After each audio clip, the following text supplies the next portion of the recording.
नमस्कार, मैं रचना शर्मा चढ़ती कला टाइम टीवी देख रहे सभी दर्शकों का स्वागत करती हूं। आप देख रहे हैं उत्तर प्रदेश के विशेष समाचार।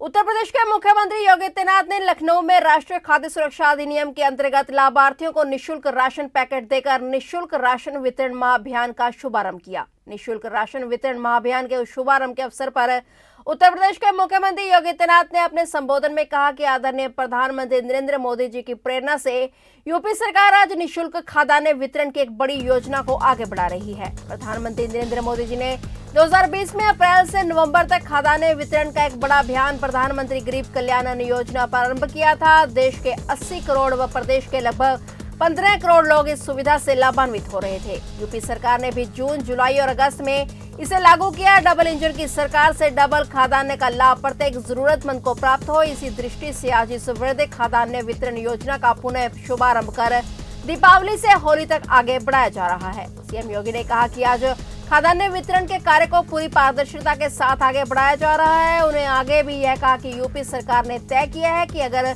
खाद्य तेल व दाल के दाम बाजार में अधिक होंगे तो इसे नियंत्रित करने हेतु प्रत्येक जरूरतमंद को मुफ्त में खाद्य तेल व दाल भी प्रदेश सरकार उपलब्ध कराएगी। आज यह योजना लागू की जा रही है।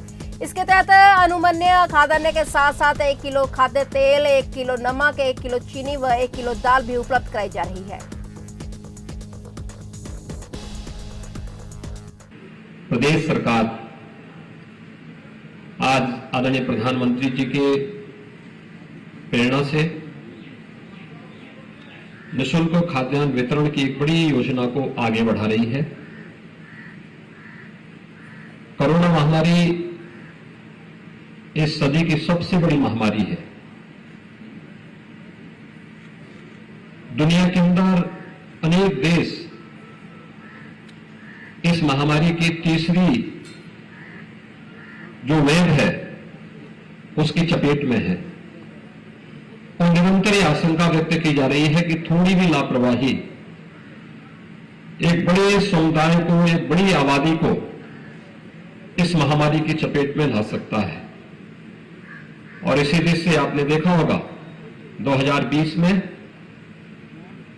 अप्रैल से लेकर के नवंबर तक प्रधानमंत्री मोदी जी ने देश के हर गरीब को खाद्यान्न वितरण का एक बड़ा अभियान प्रधानमंत्री गरीब कल्याण अन्न योजना के माध्यम से प्रारंभ किया था। देश के 80 करोड़ गरीब इस योजना से लाभान्वित हो रहे थे प्रतिमाह और उत्तर प्रदेश के लगभग 15 करोड़ लोगों को इस सुविधा का लाभ प्राप्त हो रहा था। उत्तर प्रदेश में उस समय हमने राज्य सरकार की ओर से भी योजना लागू की थी जिसके अंतर्गत हर गरीब को निःशुल्क खाद्यान्न वितरण का अतिरिक्त लाभ मिल सके। और उस समय भी हम लोगों ने अप्रैल, मई, जून 3 माह के लिए निःशुल्क खाद्यान्न वितरण का कार्य राज्य सरकार के स्तर पर किया था, जिसमें हर माह 15 करोड़ लोगों को इस सुविधा का लाभ प्राप्त होता था। 2021 में जब सेकेंड वेव कोरोना महामारी की आई तब भी राज्य सरकार ने और केंद्र सरकार ने खाद्यान्न वितरण की एक व्यवस्था प्रारंभ की। आपने देखा होगा कि 2021 में भी मई से लेकर के दीपावली तक, यानी रामनवमी से लेकर दीपावली तक भारत सरकार ने 7 महीनों तक खाद्यान्न वितरण की एक बड़ी योजना लागू की थी। और राज्य सरकार ने जून, जुलाई, अगस्त 3 माह तक खाद्यान्न वितरण का एक कार्य प्रदेश के अंदर उन सभी जरूरतमंदों को उपलब्ध करवाने का कार्य किया था जो लोग अंत्योदय कार्ड धारक हैं या पात्र गृहस्थी के कार्ड धारक हैं। भाइयों बहनों, वर्तमान में जब थर्ड वेव की आशंका दुनिया के अंदर व्यक्त की जा रही है, यद्यपि केंद्र और राज्य सरकार इसके लिए पूरी तरह थर्ड वेव का मुकाबला करने के लिए तैयार है। हमने स्वास्थ्य की सुविधाएं उपलब्ध करवाई हैं, फ्री में टेस्ट, फ्री में उपचार, फ्री में खाद्यान्न की योजना और फ्री में वैक्सीन सभी लोगों को उपलब्ध करवाने के एक बड़े कार्यक्रम को हम लोग आगे बढ़ा रहे हैं। लेकिन डबल इंजन की सरकार का डबल खाद्यान्न का लाभ भी हर जरूरतमंद को प्राप्त हो, यह लाभ भी हर जरूरतमंद को दिखे। इसी दृष्टि से आज इस बृहद खाद्यान्न योजना का शुभारंभ एक बार फिर से दीपावली से होली तक आगे बढ़ाने का कार्य किया जा रहा है। डबल इंजन की सरकार है तो महीने में 2 बार खाद्यान्न योजना का लाभ हर जरूरतमंद को प्राप्त हो। आज इसी का शुभारंभ करने के लिए हम लोग यहां पर आए हैं। भारत को अपनी कविताओं से मंत्रमुग्ध कर देने वाले राष्ट्रीय कवि मैथिली शरण गुप्त जी की आज 57वीं पुण्यतिथि है। साल 1964 में आज ही के दिन उन्होंने अंतिम सांस ली और देश ने एक महान कवि को खो दिया, लेकिन उनकी हर कविता की हर पंक्ति में वे आज भी जीवित हैं। 1886 में उत्तर प्रदेश के झांसी में जन्मे मैथिली शरण गुप्त खड़ी बोली के प्रमुख स्तंभ माने जाते थे। करीब 60 साल में उन्होंने 40 से ज्यादा मौलिक काव्य ग्रंथों की रचना की है। मैथिली शरण गुप्त की पुण्यतिथि पर आज सुबह के मुख्यमंत्री योगी आदित्यनाथ ने ट्वीट कर उन्हें याद किया। सीएम योगी ने लिखा कि हिंदी साहित्य में राष्ट्रीय काव्यधारा के अप्रीतम हस्ताक्षर, प्रखर चिंतक, पद्म भूषण से सम्मानित राष्ट्रीय कवि मैथिली शरण गुप्त जी को उनकी पुण्यतिथि पर विनम्र श्रद्धांजलि। आपका सृजन कार्य युगों युगों तक हम सभी को प्रेरित करता रहेगा। गौरतलब है कि अपने समय की प्रतिष्ठित मासिक पत्रिका सरस्वती में अपनी कविताएं छपवाने की ललक ने उन्हें देश के सबसे महान कवियों में से एक बना दिया। आम लोगों की भाषा में आम लोगों के लिए ही कविताएं लिखना उन्हें बहुत पसंद था, इसलिए उन्होंने अपनी पहली ब्रज भाषा की कविता सरस्वती के संपादक आचार्य महावीर प्रसाद द्विवेदी के पास भेजी।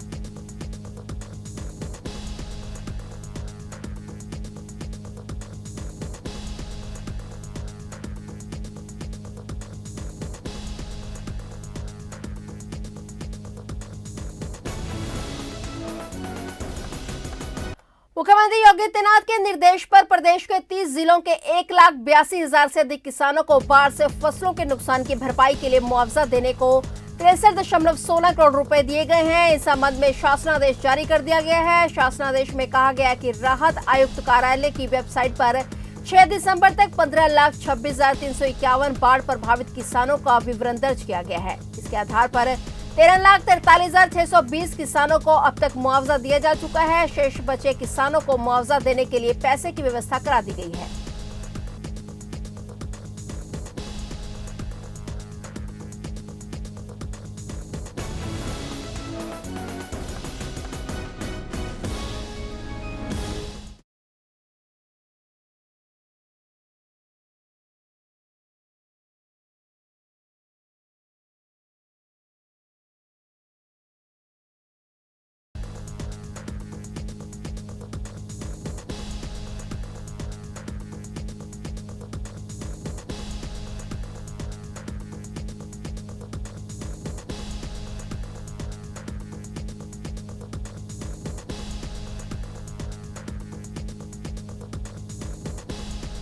पीएम नरेंद्र मोदी की काशी यात्रा इस बार कई मायने में अनूठी होने जा रही है। इस बार पीएम मोदी बाबा दरबार से गंगाधार के लिए बनाए गए कॉरिडोर से विश्वनाथ मंदिर पहुंचेंगे। पीएम मोदी 13 दिसंबर को सुबह करीब 11:30 पर बाबतपुर एयरपोर्ट पर उतरेंगे। वहां से सीधे हेलीकॉप्टर के जरिए पहुंचेंगे। काल भैरव मंदिर जाकर दर्शन पूजन के बाद वह खिड़किड़िया घाट पहुंचेंगे। खिड़किड़िया घाट से क्रूज पर सवार होकर पीएम मोदी दोपहर करीब 1:30 बजे ललिता घाट पहुंचेंगे और घाट से पीएम मोदी गंगा जल लेकर पैदल विश्वनाथ मंदिर पहुंचेंगे। यहां पहले से ही देश भर की नदियों का जल लेकर संत मौजूद होंगे। पीएम मोदी गंगा जल समेत देश भर की नदियों के जल से शिव का जलाभिषेक करेंगे। यहां करीब 2 घंटे पीएम मोदी पूजा अर्चना और लोकार्पण कार्यक्रम में शामिल होने के बाद साधु संतों और काशी के लोगों को संबोधित करेंगे। यहां पीएम वापस ललिता घाट के से क्रूज पर सवार होकर रविदास घाट पहुंचेंगे। पीएम नरेंद्र मोदी देश के सभी भाजपा शासित मुख्यमंत्रियों के साथ वापस रविदास घाट पहुंचकर क्रूज पर सवार होंगे। क्रूज के जरिए पीएम मोदी लोकार्पण के मद्देनजर जो सजावट, आतिशबाजी, लेजर शो आदि आयोजन हो रहे हैं उसको देखेंगे।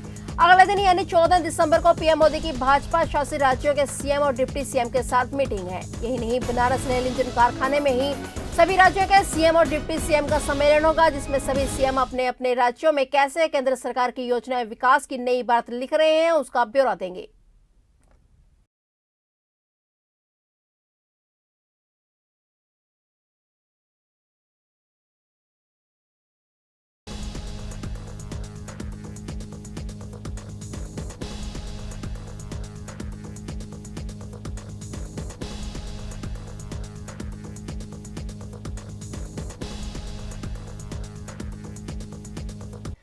बीजेपी ने उत्तर प्रदेश की सत्ता में वापसी के लिए पूरा जोर लगा दिया है। प्रधानमंत्री नरेंद्र मोदी और मुख्यमंत्री योगी आदित्यनाथ समेत पार्टी के तमाम बड़े नेता लगातार उत्तर प्रदेश में दौरा करके जनसभाओं को संबोधित कर रहे हैं। अब बीजेपी ने पूरे उत्तर प्रदेश में यात्रा निकालने की तैयारी कर ली है। बीजेपी प्रदेश के 6 क्षेत्रों में अलग अलग यात्राएं शुरू करने जा रही है, जिसकी शुरुआत 19 दिसंबर से होगी। इन यात्राओं का नाम जन विश्वास यात्रा रखा गया है। ये सभी यात्राएं लखनऊ में समाप्त होंगी और समापन पर एक बड़ी रैली का आयोजन किया जाएगा। इन यात्राओं की शुरुआत गृह मंत्री अमित शाह, बीजेपी अध्यक्ष जेपी नड्डा, रक्षा मंत्री राजनाथ सिंह, मुख्यमंत्री योगी आदित्यनाथ, केंद्रीय मंत्री नितिन गडकरी और मध्य प्रदेश के मुख्यमंत्री शिवराज सिंह चौहान जनसभाओं को संबोधित करेंगे। इन यात्राओं में बीजेपी पूरे प्रदेश भर का भ्रमण करेगी और केंद्र और योगी सरकार की योजनाओं का प्रचार करेंगी।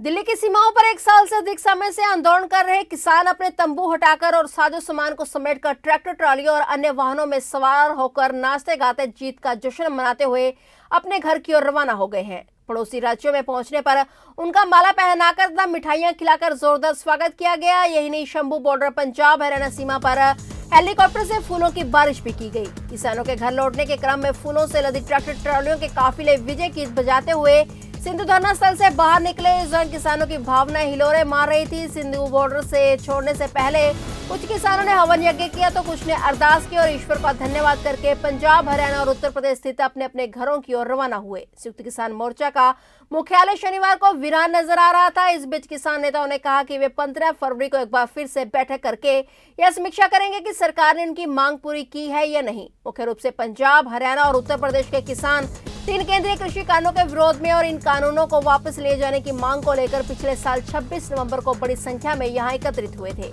भारतीय किसान यूनियन के नेता राकेश टिकैत ने कहा है कि किसान 15 दिसंबर तक यहां दिल्ली सीमा पर अपना आंदोलन स्थल पूरी तरह से खाली कर देंगे। उन्होंने कहा कि किसान का पहला समूह शनिवार को उत्तराखंड और उत्तर प्रदेश के लिए रवाना हो गया है। टिकैत ने कहा कि वे सभी किसानों को भेजकर घर लौटेंगे।